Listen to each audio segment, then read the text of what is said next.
Hi guys, welcome to everything ऐसे। Cinema 4D R17 settings का ये तीसरा वीडियो है। पिछले दो वीडियोस में हमने यूनिट्स सेटिंग्स और इंटरफेस सेटिंग्स को कवर किया था। अगर आपने वो वीडियोस नहीं देखी हैं तो मैंने इस वीडियो के नीचे डिस्क्रिप्शन में उनका लिंक दे दिया है। आप उन पर क्लिक करके उन वीडियोज़ को देख सकते हैं। और आज इस वीडियो में हम इनपुट डिवाइसेस सेटिंग्स के बारे में जानेंगे। तो चलिए पहले सिनेमा 4D ओपन कर लेते हैं।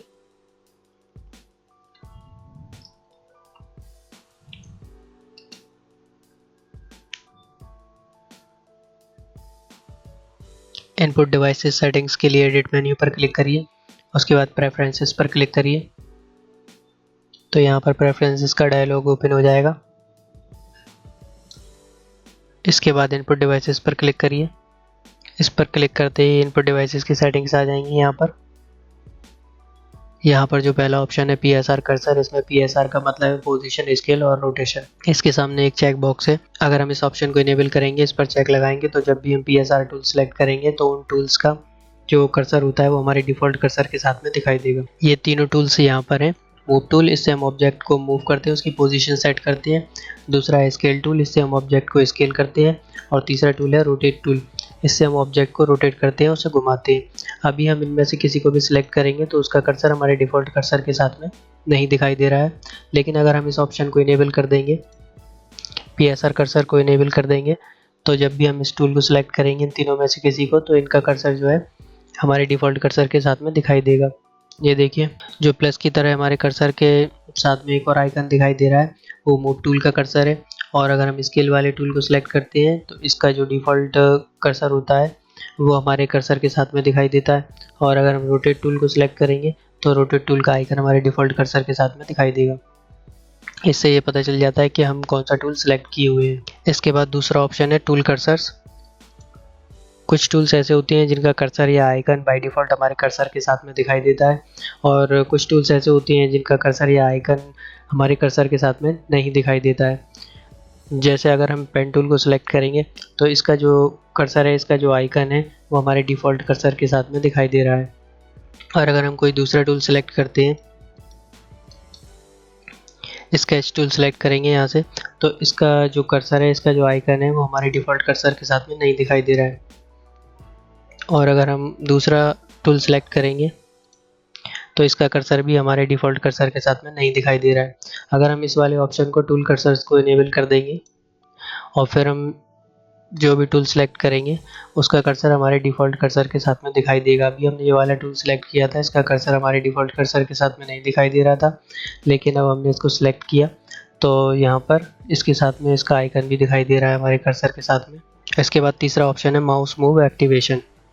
इसका सीधा सा मतलब है जहाँ माउस का कर्सर होगा वो एरिया एक्टिव होगा। ये मटेरियल मैनेजर है और ये ऑब्जेक्ट मैनेजर है। अगर हम मटेरियल मैनेजर पर क्लिक करेंगे तो मटेरियल मैनेजर एक्टिव हो जाएगा, और अगर हम ऑब्जेक्ट मैनेजर पर क्लिक करेंगे तो ऑब्जेक्ट मैनेजर एक्टिव हो जाएगा।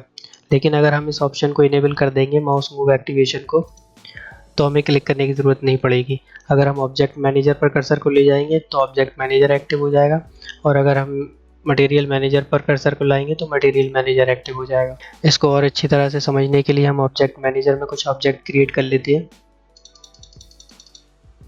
और मटेरियल मैनेजर में कुछ मटेरियल क्रिएट कर लेते हैं। यहाँ पर डबल क्लिक करेंगे तो मटेरियल क्रिएट हो जाता है, और क्रिएट पर क्लिक करके न्यू मटेरियल करेंगे तो अभी मटेरियल क्रिएट हो जाएगा। अब हम ऑब्जेक्ट मैनेजर में एक ऑब्जेक्ट सेलेक्ट करेंगे और कर्सर को मटेरियल मैनेजर पर ले आएंगे और कीबोर्ड से डिलीट बटन दबाएंगे। तो जो ऑब्जेक्ट हमने सेलेक्ट किया था ऑब्जेक्ट मैनेजर में वो डिलीट नहीं हुआ, क्योंकि अभी हमारा कर्सर मटेरियल मैनेजर पर है, तो मटेरियल मैनेजर एक्टिव है। अगर हमें उस क्यूब को डिलीट करना है, उस ऑब्जेक्ट को डिलीट करना है, तो कर्सर को हमें वहीं पर ले जाना होगा और कीबोर्ड से डिलीट बटन दबाएंगे तो वो ऑब्जेक्ट डिलीट हो जाएगा।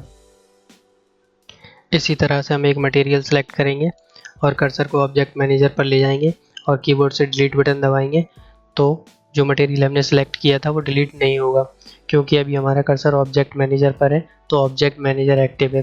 अगर हमें उस मटेरियल को डिलीट करना है तो कर्सर को हमें मटेरियल मैनेजर पर ले जाना होगा। इसके बाद हम कीबोर्ड से डिलीट बटन दबाएंगे तो जो मटेरियल हमने सेलेक्ट किया था वो डिलीट हो जाएगा। इसके बाद अगले ऑप्शन हैं ग्राफिक टैबलेट और हाई रेज टैबलेट।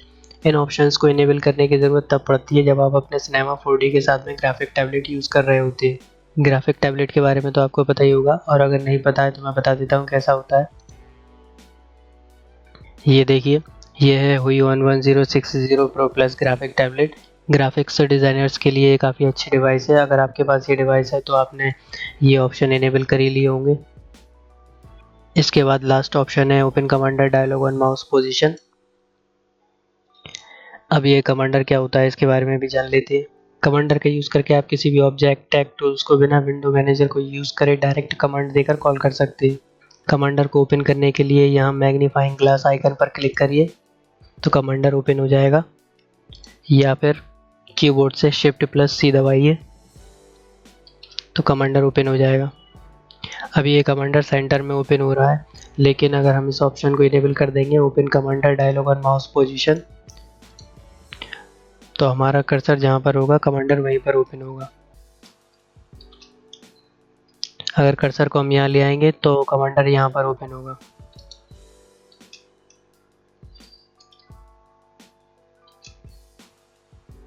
और अगर कर्सर को हम यहाँ पर ले आएंगे तो कमांडर यहाँ पर ओपन होगा।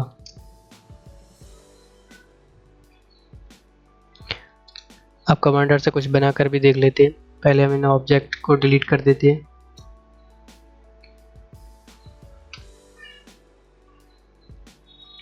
अगर हमें कोई एक क्यूब बनाना है तो हम यहाँ पर क्लिक करेंगे तो यहाँ पर ऑब्जेक्ट मैनेजर में एक क्यूब क्रिएट हो जाएगा।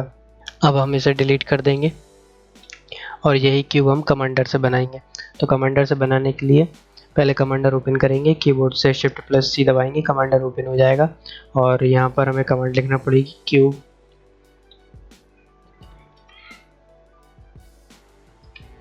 और लिखने के बाद जब हम एंटर करेंगे तो क्यूब क्रिएट हो जाएगा। कमांडर को हाइड करने के लिए माउस से कहीं पर भी क्लिक कर दीजिए तो कमांडर हट जाएगा, या फिर कीबोर्ड से एस्केप की प्रेस करिए तो कमांडर हाइड हो जाएगा। कमांडर में आप जो भी वर्ड टाइप करेंगे उससे रिलेटेड सारे आइटम नीचे आ जाएंगे। आपको जो बनाना है उस पर डबल क्लिक करिए तो वो चीज़ क्रिएट हो जाएगी। तो इस तरह से आप कमांडर से कमांड देकर किसी भी ऑब्जेक्ट टूल टैग्स को डायरेक्ट कॉल कर सकते हैं। ये बहुत ही आसान और एक शॉर्टकट तरीका है।